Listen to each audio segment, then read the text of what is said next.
এখন থেকে চাইলে আপনি মেসেঞ্জারের আপনার চ্যাট লিস্ট থেকে যে কোনো আইডি আপনি হাইড করে রাখতে পারবেন। এতে করে আপনি ওই আইডির সাথে কি কি চ্যাট করেছেন, কি কি মেসেজ করেছেন, কেউ কিছু দেখতে পারবে না।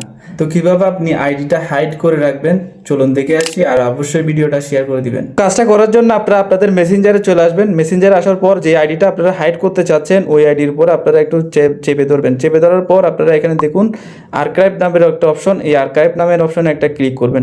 ক্লিক করার সাথে সাথে দেখুন এটা এখান থেকে গায়েব হয়ে গেছে। এটা কোথায় খুঁজে পাবেন? এটা খুঁজে পাওয়ার জন্য আপনারা নিচে দেখুন মেনু অপশন, মেনু অপশন একটা ক্লিক করবেন। ক্লিক করার পর এখানে দেখুন আর্কাইভ অপশন আছে। অনেকের কিন্তু সেটিংসে প্রবেশ করার পরে এই আর্কাইভ চ্যাটটা পাইতে পারেন। আমার এখানে আছে, যেহেতু আমি এখানে আর্কাইভে ক্লিক করব। ক্লিক করার পর এখানে দেখুন আর্কাইভে কিন্তু ওই আইডিটা চলে আসছে। আমরা চাইলে এখান থেকে মেসেজও করতে পারবো, সব কিছু চ্যাটও করতে পারবো। তো আমরা যদি এটা আগের জায়গায় নিয়ে যেতে চাই তাহলে আমরা আবারও এটার উপর চেপে দেবো। চেপে ধরার পর এখানে দেখুন আনআর্কাইভ, এটাতে ক্লিক করলে কিন্তু আবারও কিন্তু ওই আইডিটা আমার সামনে চলে আসবে, আগের জায়গায় চলে আসবে।